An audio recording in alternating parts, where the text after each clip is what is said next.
శ్రీ గురుభ్యో నమః. ఓం శ్రీ మాత్రే నమః. ఈటీవీ ప్రేక్షకులకి నమస్కారం. శుభమస్తు కార్యక్రమానికి స్వాగతం. ఈనాటి శుభమస్తు కార్యక్రమంలోని గ్రహఫలం అంశంలో ద్వాదశ రాసుల వారి ఫలితాలు, వారు చేసుకోవలసిన పరిహారాలు, అలాగే ఈరోజు శుక్రవారం సందర్భంగా ద్వార లక్ష్మీ పూజ ఏ విధంగా చేయాలి, పాటించాల్సిన నియమాలు ఏమిటి అనే విషయాన్ని శ్రీరస్తు అనే అంశంలో తెలుసుకుందాం. ముందుగా ఈనాటి పంచాంగం. స్వస్తి శ్రీ చాంద్రమాన క్రోధినామ సంవత్సరం, ఉత్తరాయణం, హేమంత ఋతువు, పుష్యమాసం. ఈరోజు తిథి బహుళ దశమి, సాయంత్రం 5:03 వరకు. నక్షత్రం అనురాధ, తెల్లవారుజామున 5:25 వరకు. రాహుకాలం ఉదయం 10:30 నుంచి 12 వరకు. ఈరోజు గ్రహస్థితి ఏ విధంగా ఉందో గమనిద్దాం. గురువు వక్రగతిలో వృషభ రాశిలో సంచారము, కుజుడు వక్రగతిలో మిథున రాశిలో సంచారము, కేతువు కన్యారాశిలోను, బుధుడు ధనురాశిలోను, శుక్రశనులు కుంభరాశిలోను, అలాగే రాహువు మీనరాశిలోనూ సంచరిస్తున్నారు. ఈ గ్రహస్థితి ఆధారంగా ద్వాదశ రాశుల వారికి ఏ విధంగా ఉంది అనే అంశాన్ని తెలుసుకుందాం. ముందుగా మేషరాశి.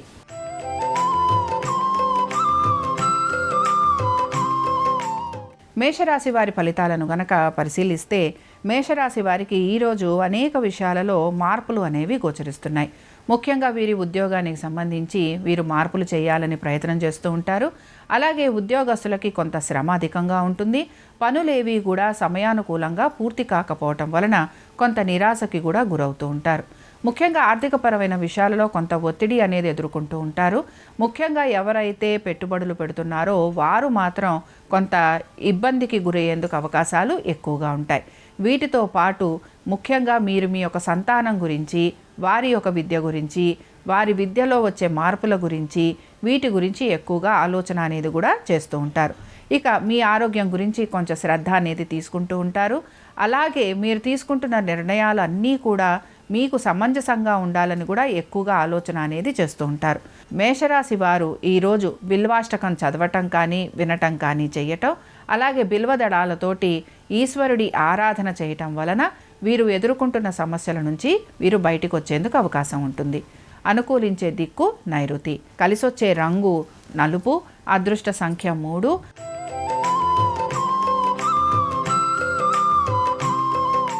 వృషభ రాశి వారికి మాత్రం ఆర్థికంగా కొంత ప్రయోజనకరంగా ఉండబోతోంది. అలాగే వీరు ఆలయ దర్శనాలు లాంటివి చేసుకుంటారు. దీంతో పాటుగా వీరు కుటుంబ సభ్యులతోటి సమయం అనేది కూడా గడుపుతూ ఉంటారు. ముఖ్యంగా ఉద్యోగస్తులకి మాత్రం చాలా వరకు రాణించబోతోంది. ఉద్యోగస్తులకి ఉద్యోగ పరంగాను అలాగే ఆర్థికంగానూ కూడా మంచి అభివృద్ధి అనేది గోచరిస్తోంది. సంతానానికి చాలా వరకు అనుకూలంగా ఉంటుందని చెప్పుకుంటున్నాం. అలాగే భార్యాభర్తల మధ్యన కూడా చక్కటి అనుబంధం అనేది కనపడుతోంది.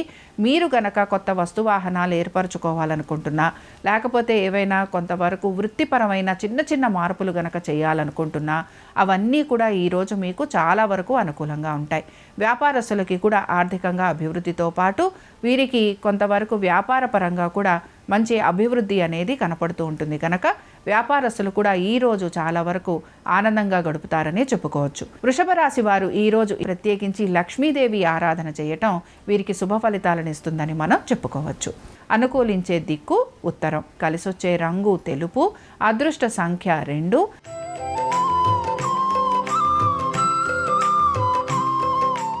మిథున రాశి వారి ఫలితాలను గనక పరిశీలిస్తే, మిథున రాశి వారికి కూడా ఈరోజు ఉద్యోగపరంగా కొంత చికాకు అనేది కనపడుతూ ఉంటుంది.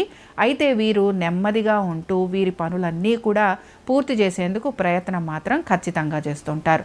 ఆర్థికపరమైన విషయాలు ఏవైతే ఉన్నాయో వాటిలో కొన్ని మార్పులు చేర్పులు కూడా చేసుకొస్తూ ఉంటారు. ముఖ్యంగా కొంతవరకు మీ సంపాదనని పొదుపు చేయాలి అనే ఆలోచన ఎక్కువగా చేస్తూ ఉంటారు. అలాగే ఎక్కడైనా పెట్టుబడులు పెట్టాలి అని కూడా ఆలోచన అనేది ఉంటుంది కనుక దానికి సంబంధించి కొంత ఆలోచన చేయటము, అలాగే పెట్టుబడులు పెట్టడము, వీటి మీద ఎక్కువగా ఆసక్తి అనేది కూడా చూపించటం మీకు కనపడుతూ ఉంటుంది. ప్రయాణాలు చేసే అవకాశాలు ఎక్కువగా ఉంటాయి. శ్రమ అధికంగా ఉండబోతోంది. మాట్లాడేటప్పుడు మాత్రం జాగ్రత్త వహించాలి. అలాగే భార్యాభర్తల మధ్యన కొంత అనుకూలమైన స్థితిగతులే గోచరిస్తున్నాయి. కుటుంబ సభ్యులతోటి కూడా సమయం అనేది చక్కగా గడుపుతారు. దీంతో పాటు ఆస్తులకి సంబంధించి ఆస్తులు సమకూర్చుకోవాలి అని కూడా మీరు కొంత ప్రయత్నం అనేది చేస్తూ ఉంటారు.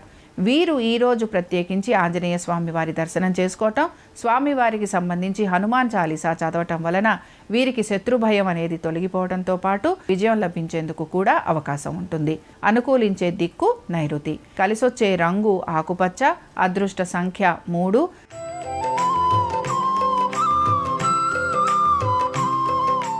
కర్కాటక రాశి వారి ఫలితాలను గనక పరిశీలించినట్లయితే కర్కాటక రాశి వారికి భార్యాభర్తల ఒక సంబంధ బాంధవ్యాల మీద ఈరోజు వీరి ఆలోచన అనేది ఎక్కువగా ఉంటుంది.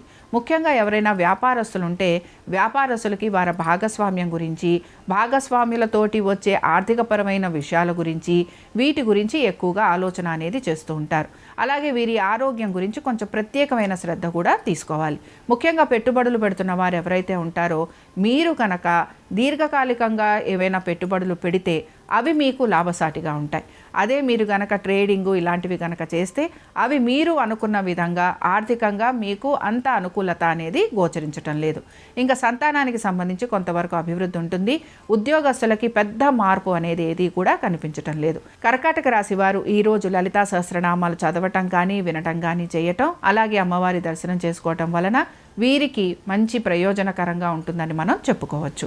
అనుకూలించే దిక్కు దక్షిణం. కలిసొచ్చే రంగు నలుపు. అదృష్ట సంఖ్య 8.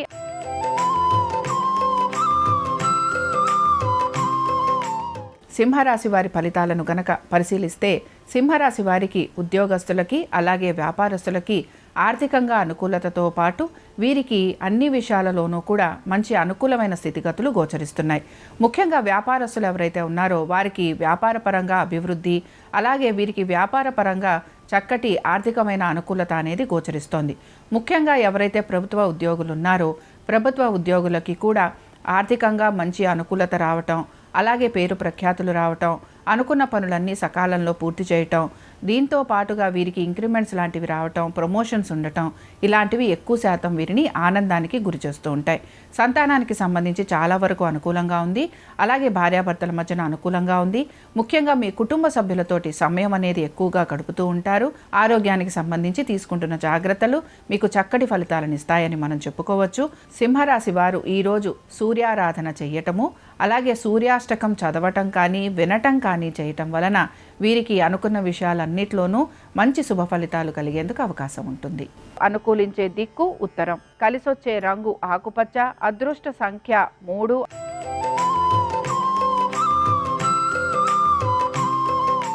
కన్యారాశి వారి ఫలితాలను గనక పరిశీలించినట్లయితే కన్యారాశి వారికి కూడా ఈరోజు ఆర్థికమైన అనుకూలత అనేదే గోచరిస్తోంది. దీంతో పాటు విద్యార్థులకి కూడా వారి విద్యలో కొంతవరకు అనుకూలమైన స్థితిగతులే గోచరిస్తున్నాయి.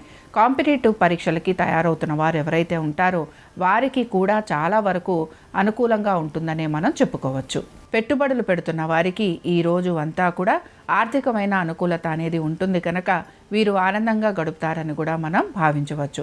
కుటుంబ సభ్యులతోటి సమయం గడపటంతో పాటుగా మీ యొక్క వృత్తి వ్యాపారాల మీద కూడా ప్రత్యేకమైన శ్రద్ధ అనేది పెడతారు. ముఖ్యంగా ఎవరైతే వ్యాపారస్తులు ఉన్నారో, ఎవరైతే లావాదేవీలు చేస్తూ ఉంటారో, ఎవరైతే చాలా వరకు వాణిజ్య రంగాలకి సంబంధించిన వారు ఉంటారో వారికి చాలా వరకు ఈరోజు అనుకూలంగా ఉంటుందని మనం భావించవచ్చు. కన్యారాశి వారు ఈరోజు కృష్ణుణ్ణి దర్శించుకోవటము, అలాగే కృష్ణాష్టకం చదవటం కానీ వినటం కానీ చేయటము, స్వామివారికి తులసి దళాలు సమర్పించటం వలన వీరికి మంచి శుభ ఫలితాలు కలుగుతాయి. అనుకూలించే దిక్కు దక్షిణం. కలిసొచ్చే రంగు ఆకుపచ్చ. అదృష్ట సంఖ్య 5.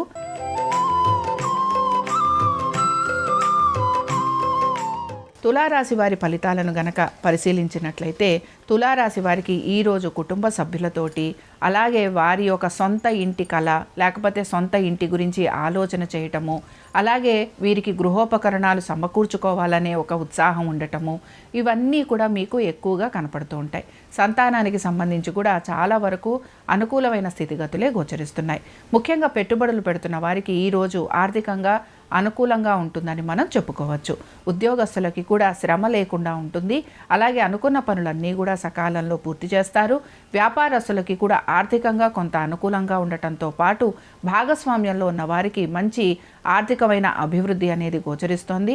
మీరు గనక మీ వ్యాపారాల్లో కొత్త మార్పులు గనక చేయాలనుకుంటే అవి ఈ రోజు చేసుకునేందుకు మీకు సమంజసంగా ఉంటుంది.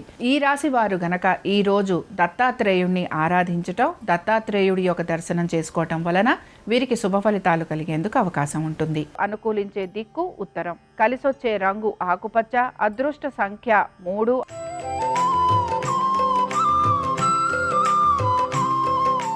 వృశ్చిక రాశి వారి ఫలితాలను గనక మనం పరిశీలించినట్లయితే ఆర్థికంగా వీరికి కొంత పురోగతి అనేది సూచిస్తోంది. కుటుంబ సభ్యులతోటి సమయం అనేది గడుపుతూ ఉంటారు. అలాగే మీ యొక్క ఆరోగ్యం గురించి విశేషమైన జాగ్రత్తలు తీసుకుంటారు. పెట్టుబడులు పెట్టేందుకు ఎక్కువగా ఉత్సాహం అనేది కనపరుస్తూ ఉంటారు. దీంతో పాటు పెట్టిన పెట్టుబడులలో మంచి లాభం అనేది కూడా మీకు గోచరిస్తూ ఉంటుంది.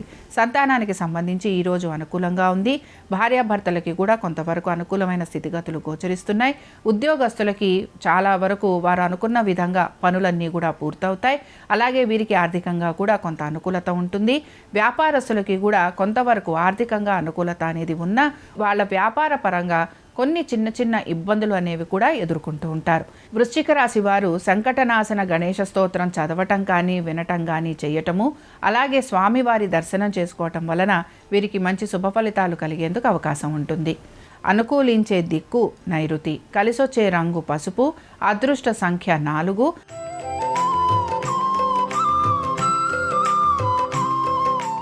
ధనురాశి వారి ఫలితాలను గనక పరిశీలించినట్లయితే ధనురాశి వారికి కూడా ఈరోజు ఆర్థికంగా మంచి అనుకూలత కనపడుతోంది. దీంతో పాటు కుటుంబ సభ్యులతోటి మంచి సమయాన్ని గడుపుతారు. అలాగే ఉద్యోగ వ్యాపారాలలో కూడా అనుకున్న విధంగా వీరికి పురోగతి అనేది సూచిస్తోంది. ముఖ్యంగా సంతానానికి సంబంధించి చాలా వరకు అనుకూలంగా ఉంటుందని చెప్పుకుంటున్నాం. వీసాల కోసం, పాస్పోర్ట్స్ కోసం ప్రయత్నం చేస్తున్న వారికి ఈరోజు ప్రత్యేకించి అనుకూలంగా ఉంటుందని మనం చెప్పుకోవచ్చు. వ్యాపార వృద్ధి కోసం మీరు చేస్తున్న ప్రయత్నాలు మీకు అనుకూలిస్తాయి. అలాగే ఉద్యోగస్తులకి ప్రయాణాలు లాంటివి ఉన్నా కూడా ఆ ప్రయాణాలన్నీ కూడా మీకు చాలా వరకు మీరు కోరుకున్న విధంగా ఉంటుందని మనం భావించవచ్చు. ఇంకా ప్రభుత్వ ఉద్యోగులు ఎవరైతే ఉన్నారో ప్రభుత్వ ఉద్యోగులకి శ్రమ కొంచెం తగ్గబోతోంది. అలాగే ఆర్థికంగా వీరికి పురోగతి అనేది సూచిస్తోంది. దీంతో పాటు మీతో పనిచేస్తున్న వారు ఎవరైతే ఉన్నారో వారి యొక్క సహాయ సహకారాలు కూడా మీకు లభించేందుకు అవకాశం ఉంటుంది. ధనురాశి వారు ఈరోజు దేవీ ఖడ్గమాల చదవటం కానీ వినటం కానీ చేయటము, అలాగే అమ్మవారి దర్శనం చేసుకోవటం వలన వీరికి మంచి ఫలితాలు అనేవి కనపడతాయి. అనుకూలించే దిక్కు దక్షిణం, కలిసొచ్చే రంగు ఎరుపు, అదృష్ట సంఖ్య 7.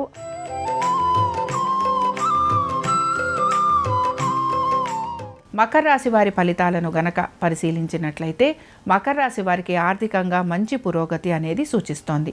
దీంతో పాటుగా వీరి యొక్క సంతానము గనక ఉద్యోగ ప్రయత్నాలు చేస్తూ ఉంటే వారికి వారి ఉద్యోగ ప్రయత్నాలలో విజయావకాశాలు ఎక్కువగా ఉంటాయి.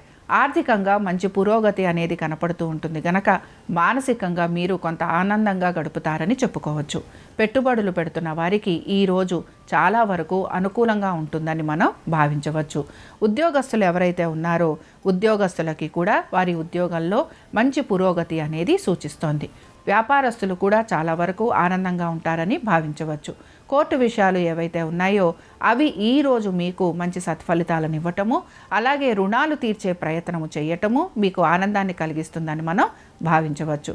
మకర రాశి వారు శివ పంచాక్షరి స్తోత్రం చదవటం కానీ వినటం కానీ చేయటం, అలాగే శివాలయానికి వెళ్ళి శివుని దర్శనం చేసుకోవటం వలన వీరికి మంచి ఫలితాలు కలిగేందుకు అవకాశం ఉంటుంది. అనుకూలించే దిక్కు దక్షిణం, కలిసొచ్చే రంగు నలుపు, అదృష్ట సంఖ్య 8.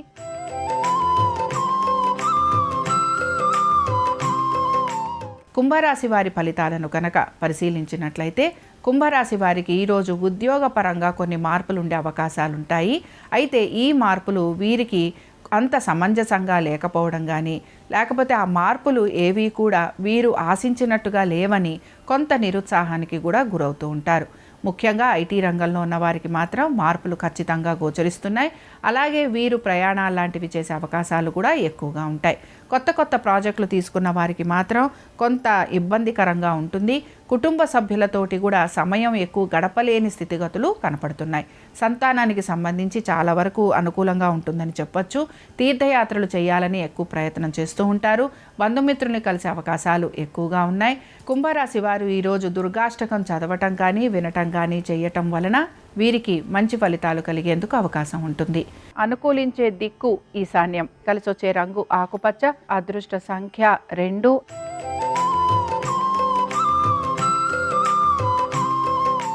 మీనరాశి వారి ఫలితాలను కనుక పరిశీలించినట్లయితే మీనరాశి వారికి ఈరోజు ఖర్చులు విపరీతంగా ఉండబోతున్నాయి. అలాగే అనుకున్న పనులన్నీ కూడా నిదానంగా పూర్తవుతూ ఉంటాయి. దీంతో పాటు మీ యొక్క వృత్తిపరంగా మీకు ప్రయాణాలు ఉండే అవకాశాలు కూడా ఎక్కువగా ఉంటాయి. ప్రయాణాలు చేస్తున్న వారికి సౌఖ్యం కొంచెం తక్కువగా ఉంటుంది. శారీరక పరంగా కూడా కొంత బడలిక అనేది ఎక్కువగా ఉంటుంది. దీంతో పాటు కొంతవరకు మీకు సకాలంలో ఆహారం తీసుకోకపోవటం వలన, సమయానికి నిద్ర పోకపోవటం వలన అనారోగ్యపరమైన ఇబ్బందులు కూడా ఎదుర్కొంటూ ఉంటారు. కుటుంబ సభ్యులతోటి కొంచెం దూరంగా సమయం గడిపేందుకు అవకాశం ఉంటుంది. అలాగే రుణ ఒత్తిళ్లు, రుణ బాధలు అధికంగా ఉండబోతున్నాయి. శత్రు పీడ ఎక్కువగా ఉండే అవకాశాలు ఉంటాయి. దీంతో పాటు ఉద్యోగస్తులకి వారి ఉద్యోగంలో మార్పులు గనక చేయాలనుకుంటే ఆ మార్పులు ఏవి కూడా వీళ్ళకి సమంజసంగా ఉండకపోవటం కానీ, లేకపోతే తీసుకున్న మార్పులు వీరికి అంత ఆనందాన్ని కలిగించకపోవటం కానీ ఎక్కువగా మీకు కనపడుతూ ఉంటుంది. మీనరాశి వారు ఈరోజు కాలభైరవాష్టకం చదవటం కానీ వినటం కానీ చేయటం, అలాగే ఉప్పు దీపం పెట్టడం వలన శారీరక పరంగా పడుతున్న ఇబ్బందులు ఏవైతే ఉంటాయో అవి తొలగిపోయేందుకు అవకాశం ఉంటుంది. అనుకూలించే దిక్కు దక్షిణం. కలిసొచ్చే రంగు ఎరుపు. అదృష్ట సంఖ్య 4. ఇవి ద్వాదశ రాశుల వారి ఫలితాలు. శుక్రవారం సందర్భంగా మహాలక్ష్మీదేవి యొక్క అనుగ్రహం ద్వాదశ రాశుల వారి మీద ఉండాలని ఆశిస్తూ స్వస్తి. శ్రీరస్తు శుభమస్తు. శుక్రవారం ద్వారలక్ష్మి పూజ చేయటం ద్వారా అదృష్టలక్ష్మి సంపూర్ణమైన అనుగ్రహం కలుగుతుంది. ద్వారలక్ష్మి పూజ అంటే శుక్రవారం రోజు గడపను ప్రత్యేకమైన విధి విధానాలు పాటిస్తూ పూజించాలి. శుక్రవారం రోజు గడపను 3 సార్లు జలంతో కడగాలి. ఆ తర్వాత కొద్దిగా గడప మీద పాలు పోసి గడపను పాలతో తొడవాలి. మళ్ళీ గడపను నీటితో శుభ్రం చేయాలి. ఆ తర్వాత గడపకి పసుపు రాసి కుంకుమ బొట్లు పెట్టాలి. గడప మొత్తం కూడా పువ్వులు అలంకరణ చేసుకోవాలి. ఒక చిన్న పళ్ళెంలో ఒక ప్రమిద ఉంచి ఆ ప్రమిదలో ఆవు నెయ్యి లేదా నువ్వుల నూనె పోసి 3 ఒత్తులు విడిగా వేసి గడప దగ్గర దీపాన్ని వెలిగించాలి. అలాగే ఇంకొక పళ్ళెంలో బెల్లము, అటుకులు, తాంబూలము ఉంచి గడపకు నమస్కరించాలి. గడప దగ్గర ఉంచినటువంటి దీపం కొండెక్కే వరకు లక్ష్మీ అష్టోత్తరము, వెంకటేశ్వర అష్టోత్తరము పఠిస్తే ఉత్తమ ఫలితాలు కలుగుతాయి. గడప దగ్గర దీపం వెలుగుతున్న సమయంలో నిద్రించరాదు. ఇలా శుక్రవారం సందర్భంగా ద్వారలక్ష్మి పూజ అనే పేరుతో గడపను పూజించడం ద్వారా అదృష్టలక్ష్మి సంపూర్ణమైన అనుగ్రహానికి ప్రతి ఒక్కరూ సులభంగా పాత్రులు కావచ్చు.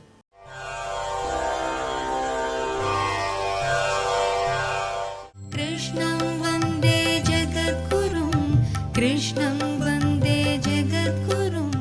ఉపాసన అనేటటువంటి మాటని జాగ్రత్తగా అర్థం చేసుకోవలసి ఉంటుంది. ఉప అంటే సమీపము, ఆసన అంటే కూర్చొనుట, ఆసనము అంటే కూర్చోవడానికి ఉపయోగపడుతుంది. ఉపాసన అంటే సమీపమునందు కూర్చొనుట. దేనికి సమీపమునందు కూర్చొనుట? తత్పదార్థమునకు. తత్పదార్థమే పరమేశ్వరుడు.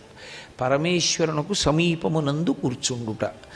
పరమేశ్వరునకు సమీపమునందు కూర్చుంటుట అన్న మాట దేనివల్ల అన్వయం అవుతుంది అంటే, అసలు లోపలికి పుచ్చుకునేటటువంటి విషయాలు ఏ ఉంటాయో అవి ముందు శుద్ధమై ఉండాలి. అవి శుద్ధమై ఉంటే రజోగుణ తమోగుణ ప్రకోపం మనసుకి ఉండేటటువంటి అవకాశం తగ్గిపోతుంది.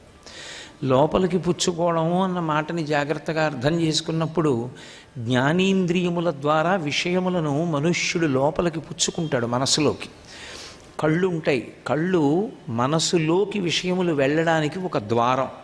చెవులు ఉంటాయి. చెవులు విషయములు మనసు లోపలికి వెళ్ళడానికి ఒక ద్వారం. ముక్కు ఉంటుంది. వాసన మనసు లోపలికి వెళ్ళడానికి ఒక ద్వారం. ఈ ద్వారముల గుండా లోపలికి వెళ్ళేటటువంటి విషయములను ఆచితూచి జాగ్రత్తగా మనసుకి ప్రకోపం కల్పించేవి, రజోగుణ తమోగుణ ప్రభావమును ఇవ్వగలిగినటువంటి వాటిని కాకుండా సత్వగుణ ప్రధానమైన వాటిని మాత్రమే తీసుకోగలిగినటువంటి నియంత్రణ బుద్ధి యందు ఉన్నప్పుడు మనిషి యొక్క మనస్సు సత్వమునందు నిలబడి ఎప్పుడూ భగవంతుడికి సమీపంలో కూర్చోగలుగుతాడు. నేను కంటితో చూడకూడనిది చూసి ఉద్రేకపడకుండా ఉండాలి అంటే అది జ్ఞాని అయిన తరువాత మాత్రమే సాధ్యం. ఇంద్రియములను గెలుచుట వేరు, ఇంద్రియములను తొక్కిపెట్టుట వేరు. ఇంద్రియాల్ని తొక్కి పెట్టడం అనేది ఎక్కడన్వయం అవుతుందంటే, ఏదో ఒక దీక్షలో ఉన్నాను, ఇన్ని రోజులు 40 రోజులో 42 రోజులో దీక్షలో ఉన్నాను, కాబట్టి ఈ దీక్షాకాలమునందు నేను కొన్నింటిని విడిచిపెడతాను అని సంకల్పం చేస్తాడు. అవి కేవలముగా ఇంద్రియములను గెలవడం కాదు, తాత్కాలికంగా తొక్కిపెట్టాడు. తొక్కిపెట్టిన కారణం చేత అవి ఏం చేస్తాయంటే కాలు ఎప్పుడు ఎత్తుతాడు అని చూస్తుంటాయి. ఒక త్రాచుపాము అలా వెళ్ళిపోతుంటే నేను కంగారు పడి దాని మీద పడక దగ్గర కాలు వేశాను అనుకోండి, ఇప్పుడు పాము నన్నేం చేయదు, పాము నా అరికాలు కింద ఉంది, కానీ అది ఎదురు చూస్తుంది, వీడు కాలు ఎత్తుతాడు ఎప్పుడప్పుడు, ఎత్తినప్పుడు కాటు వేద్దామని చూస్తుంది. వాడిని కాలు ఎత్తించడానికి తోక కదుపుతుంది, కాలు చుడుతుంది. నేను తొక్కిపెట్టి ఉంచాను కాబట్టి క్షేమంగా ఉన్నానని నేను భయం లేకుండా ఉండడం సాధ్యం అవుతుందా? ఒక్కనాటికి ఉండదు. కాలు కింద అది ఉంది, కాలు తీసేసి వెళ్ళిపోవాలని చూస్తాను, నేను కాలు తీస్తానని చూస్తుంది. నేను కాలు తీయడమే దానికి కావాలి, తీసిన ఉత్తరక్షణం అది కరిచి పెడుతుంది. అది వెళ్ళిపోవడానికి చూడదు, కరిచి వెళ్ళడానికి అది చూస్తుంది. కరవకుండా దాని కాటు దాటడానికి నేను చూస్తాను. ఇంద్రియములు ఎప్పుడూ అలాగే ఉంటాయి. వాటిని తాత్కాలికంగా అణిచిపెట్టేటటువంటి విధానంలో అవి మళ్ళీ అదును కోసం ఎదురు చూస్తుంటాయి, ఎప్పుడు తిరగబడి కాట్లు వేద్దామని చూస్తాయి. అది ఇంద్రియములను తొక్కి పెట్టడం, అది గెలవడం కాదు. ఇంద్రియములను గెలవడము అన్న మాటకు అర్థం ఏమిటంటే, చూడకూడనిది చూసినప్పటికీ కూడా మనసు కదలదు, కదలకుండా అలాగే ఉంటుంది. అది దేని చేత సంభవం అవుతుంది అంటే, గురువుని శాస్త్రాన్ని గట్టిగా పట్టుకుని విషయాన్ని మనసులోకి తీసుకెళ్ళి బాగా శాస్త్రాన్ని పరిశీలించిన కారణం చేత వస్తుంది. ఏదో ఒక చూడకూడనటువంటి విషయాన్ని చూశాడు. పూర్వం ఒక లడ్డూ వంక చూస్తే ప్రేరణ పొందేవాడు. ఇప్పుడు లడ్డూ వంక చూశాడనుకోండి, లడ్డు నా దగ్గర పెట్టకండి అండవు. ఇప్పుడు లడ్డుని చూస్తాడు, కానీ ఆయన మనసేం కదలదు. ఎన్ని మాటలు తిన్నాను, దాని రుచి నాకు తెలీదా? నాకు తెలుసు. కాబట్టి ఇప్పుడు నాకు దాని పట్ల పెద్ద ఆకర్షణ ఏం లేదు, నేనేం దాన్ని తినాలన్న నా కోరిక లేదు. ఇప్పుడు గెలిచాడు ఇంద్రియాలని.